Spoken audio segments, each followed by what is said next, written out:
Good morning, everyone. Welcome to the Masterpiece, our first inaugural show.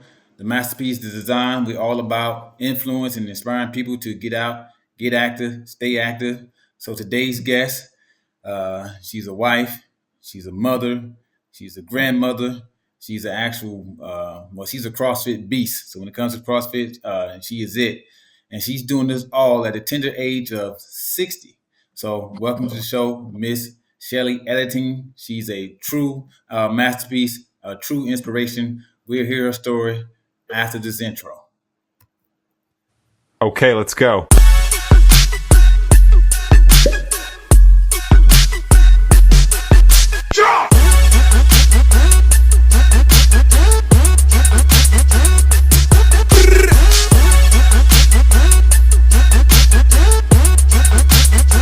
Okay, let's go. Welcome all the way from Ohio, Miss Edington. Thank you for your time and thank you for being on the show. How are you today, Hi, ma'am? I'm good. Thank you for having me. Yes, ma'am. Thank you for joining us. How's the weather in Ohio? It's a little yucky today, a little gloomy and chilly, a little rainy. Okay. Well, it's totally different out here in Texas, but uh, thanks for making me national, getting outside the state of Texas and actually interviewing someone in Ohio You're and someone of welcome. your caliber. So your caliber, athleticism, and the confidence as far as CrossFit. Can you tell? Because I haven't had a lot of dealings or involvement with CrossFit. Can you give the audience just an idea of what the CrossFit Games are? Well, CrossFit sport is a combination of gymnastics, Olympic weightlifting, body weight movement, and track, just to put it in a huge nutshell. And then you begin CrossFit by going to a CrossFit gym, start taking classes, and then there's a CrossFit Open every year, which is an international online event. And from there, people qualify for the games. Now they also have other qualifiers throughout the world where people can go live and do it. But generally for masters and for teens, it's all online. And then you qualify for when I was doing it, there was just only one qualifier. Now I think there's a couple, and they just kind of weed people out, and then they take the top 20 or the top 10 in the masters and teen categories. And now they have all kinds of categories: adaptive athletes, visually impaired athletes. They have all kinds of competitions. But when I was in it, that's how it did. We would start in March, and then we'd know pretty much by April, May, who was going to be going to the game. So, and you go, and you never know what you're going to do until about a week before you get there. So it could be anything. So you got to kind of be prepared for everything. Oh wow, very nice. Yeah. So so how did you get into what led you to get into CrossFit? I know you started in 2010. Yep. I Yeah. I had a mobile gymnastics company called Tumbling for Kids, and I would go into daycares and parks and recs. And I was aging up, and I was like, I don't know how I'm going to do this when I'm 50, because I was already having a lot of pain in my knees and my shoulders. And now looking back, I know that was because of perimenopause, but I was not aware of that at the time. Someone told me about CrossFit Kids. I'm like, oh gosh, a competitor. And so I met the owner of the gym and started working out at his gym and just kind of stumbled into it. And it was just so humbling and humiliating. My first workout, I couldn't do a push-up, I couldn't do a pull-up anymore. And I had been a gymnast with Mary Lee Retton in the 80s. And I'm like, what happened? And Oh wow. yeah, I just was like, okay, I've got to get at least I got to get my pull up back. I've got to, and then it was double unders, and then it was this, and then it was muscle ups, and then, and then it was Olympic lifting. And so it just kind of cascaded. And that was at the time where my kids were all out of the house. My husband was traveling for work. So I had a lot of extra time on my hands. And I manipulated it so that I could, kind of back off my career a little bit and focus on my health and my fitness and my strength. So, and then the sport just became like this extra added, like, oh my gosh, wow, I can compete. How cool is that? And then I can maybe make it to the games. What are the games, and then, oh, maybe on the podium. Okay, maybe I could win this. Maybe I could become a world champion, So it was just, what can this body do? So that was kind of dialing it all in and learning all the things. And yeah, fun ride. Well, kudos to you. So what can you share with the audience your biggest accomplishment in the in CrossFit Games? Your biggest achievement? I want to say winning first place in 2016. That was a huge accomplishment. But then in 2017, they added a swim, and I'm not a swimmer. And I Oh, had to wow. swim, and to run a mile and a half, swim 500 meters, and run a mile and a half. And I hadn't been swimming at all until Dave Castro, the guy that does the programming for the games, wrote on Instagram, run, swim, run. And that's all he wrote. My coach was like, you get yourself in the pool. So I hired a triathlon coach and a swimming coach, and she helped me. I'd swim at like 5 in the morning, go to the gym at 9, go back to the gym at 3, and work out, and try to get myself ready. And I actually, in the swim at the games, this was 5 weeks before the games, and I ended up placing 18th out of 20th in that event. It was the first event. And then by the end of the games, I ended up second overall. So I think that was one of my best accomplishments because I really had to fight from the bottom to get to work my way back up there. So, and then I was like, okay, I'm done. Been to the games Oh, 5 times. I placed first, I placed second, I placed third, I placed fifth. My first time I went, I pretty much placed last, and I was just wanted to go and do better each time. And then, I just wanted to survive the swim. So, because, we had a really bad incident this year, a very tragic, horrifying event at the games this year where someone did actually drown during the swim oh, event. So wow. it's the terror, the scare, it's a real thing. And so, I was, after that 2017 games, I was like, okay, I think I'm ready to retire. So, but winning, in 2016 and then placing second was great. It was wonderful. Congratulations to you, man. Thank you. So, what has CrossFit done? How has it impacted your life? Well, I'm sitting in a gym that we built in 2022, so when we first opened it. In 2010, I would have never imagined that I'd be running a gym on my property, and hosting my own small group classes and coaching people one-on-one. So it took my life where I was working with just primarily children, going to pre-existing facilities, and me being brave enough and confident enough to open my own gym and be able to run my own company. And teach basically, I call it's functional fitness because I'm not an affiliate. CrossFit is trademarked. So I am actually an active life professional who I use functional fitness, but I also use bodybuilding, anything that's really going to help my clients to become the very best version of themselves. That's what I focus on. So yeah, it totally changed my life, complete trajectory. Like I said, I didn't know what I was going to do when I couldn't flip kids anymore, and now I'm working with adults, and I still do some children's classes, but being able to make that pivot to adults was huge. Okay. Good. Well, let me post a picture of you real quick in action. So, I mean, just the muscle definition and everything is just amazes me. But very nice picture, and see that you're most definitely in great shape. So, I mean, we all busy. Of course, we get the bumps and the bruises and everything else. I mean, what's the most challenging aspect as far as busy schedule? I guess bumps and the bruises. What's the most challenging aspect of your fitness, and how do you overcome that? I think I'm just like everyone else, and for me now, it's become I get to do it no matter what, but there is always that like, oh, you could just sleep in, or you could just, take a day off. And sometimes if I'm feeling beat up, I will take, an extra day off. Generally, I work out 4 to 5 days a week and take a couple of days off just for recovery. Maybe do something light those days. But I think the most challenging aspect is keeping my workout time for me. Like I'm 7 o'clock every morning. I do it online so that my virtual family can join me if they want to work out with me. They can work out with me at 7 o'clock in the morning Eastern time, or they can do the videos on demand. And I put all the programming on SugarWOD, so they have access to that. But yeah, I think just sometimes just life in general is so busy, and you have to make this a priority. It has to be a priority. Okay. Yeah, I agree. So I'm doing the bodybuilding thing and the kids what they got going on in school and what I have going on at work. Yeah, it gets a little challenging to squeeze those workouts and to keep that meal plan going sometimes. But Yeah. I will tell you, growing up, when I thought about my grandparents, I mean, I didn't really think about how old my grandparents were or anything else. or this and that. But I would say, growing up in my mind, as I reflect, 60 years old didn't look like, I didn't think it looked like you. So I had a different perception of what a 60-year-old looks like. So I would say that you are truly an inspiration, a masterpiece, and a motivation for me. But what inspires you to keep it going at 60?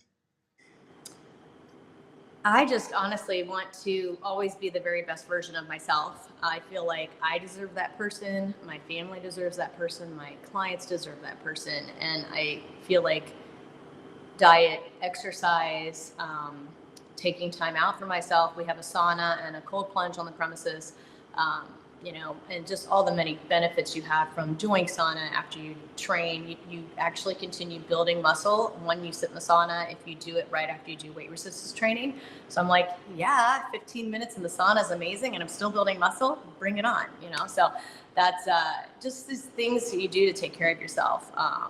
So that you can run around with your grandchildren, so that you can lift them up, so that you can be there for your great grandchildren and still walk and move. And I just want to kind of blow all the precepts and stereotypes out of the water and be like, yeah, this is 60. What's 80 going to look like? What's 90? Just keeping that in the forefront of my mind as to what I want that to look like. And it's every day, it's every bite I take, it's every decision I make. We're going to make over 11 million decisions this year alone, and they have to be good ones.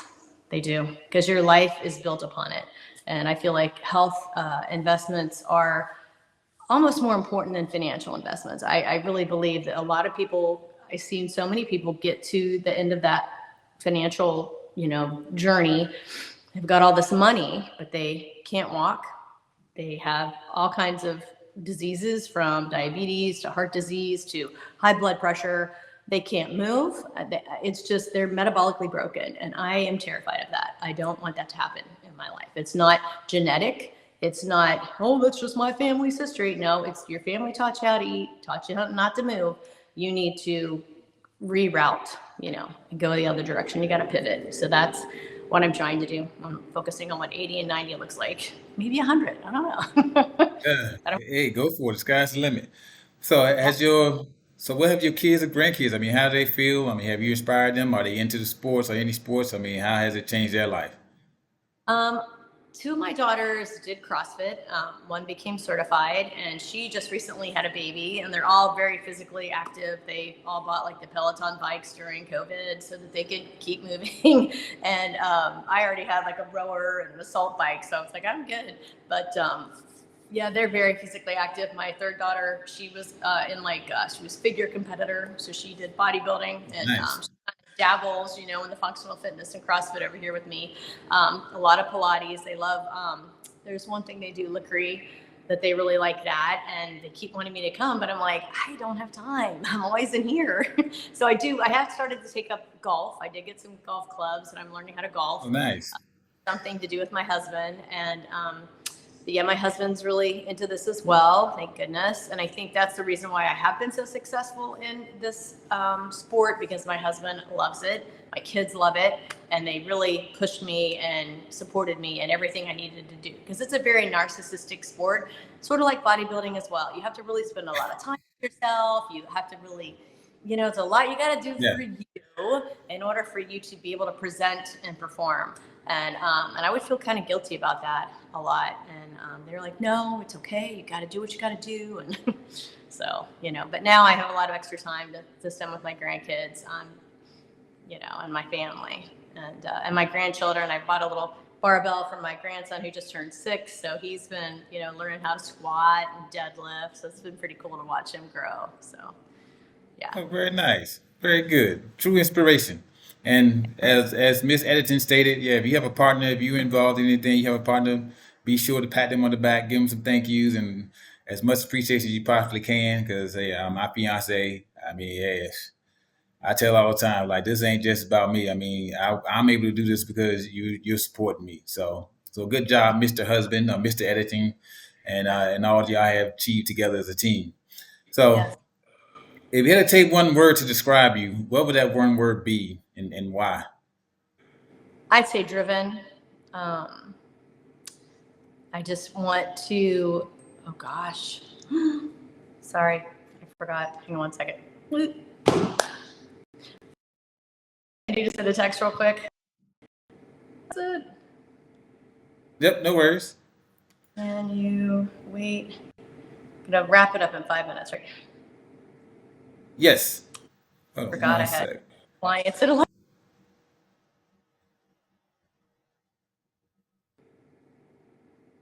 You good?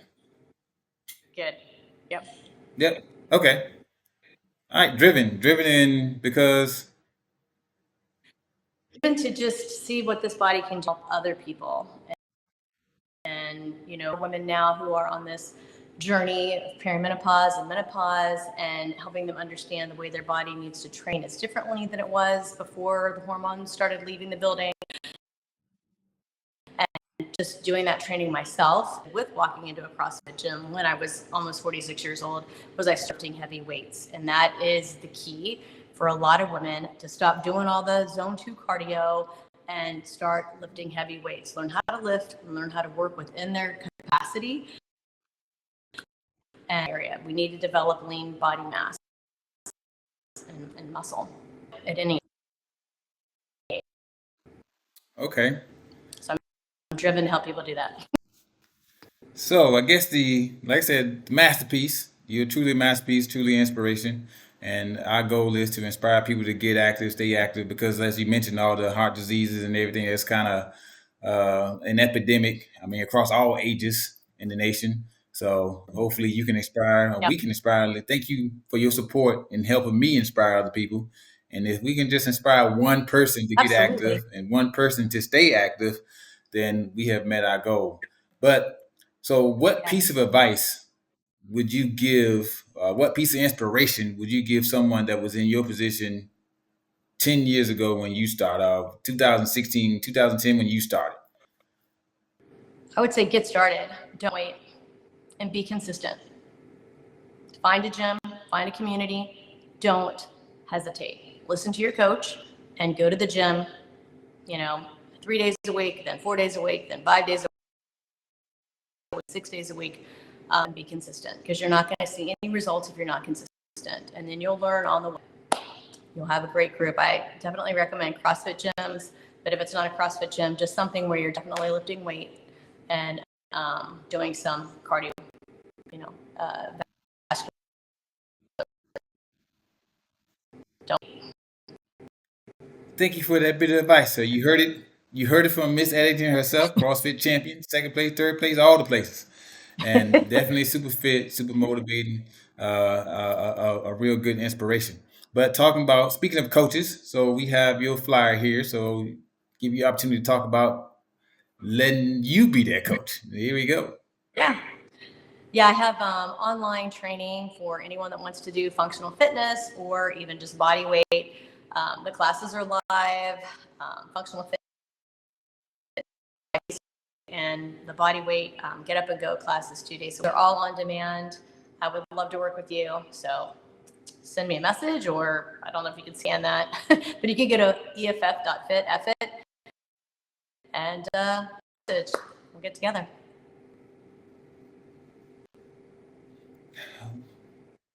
Oh, 1 second. Yep, there we go.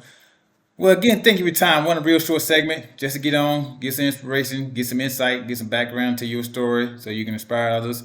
But before we go, what's next for you? I mean, what's on the horizon, or what do you hope to achieve? Is there anything coming up for you? Well, I'm hoping to have more vitality and wellness talks with women. I've had some events here at the gym where I talk to them about Dr. Stacey Sims' book called Next Level and how to face perimenopause and menopause in a very positive manner, and how exercise and diet can really help with that. So that's my goal, is to help women navigate that journey. Okay. Yeah. Well, good for you. Like I said, I appreciate all that you're doing in the fitness community. If there's any way that you think I can help, please let me know. I But I will. definitely thank you for your time in supporting the masterpiece. And if you know anyone else who want to be in the masterpiece, please share. And yeah, we'd love to have them on the show. But I will. audience, you have it here, Miss Editing. Thank you for your time, CrossFit Champion. Be sure to follow her on Instagram And if you're looking for an outstanding coach, here she is right here. Join EFF. So thank you for your time. Like I said, our goal here is to be an inspiration, get active, stay active, go out, be an inspiration, and be inspired. Till next time, peace. Bye. Thank you.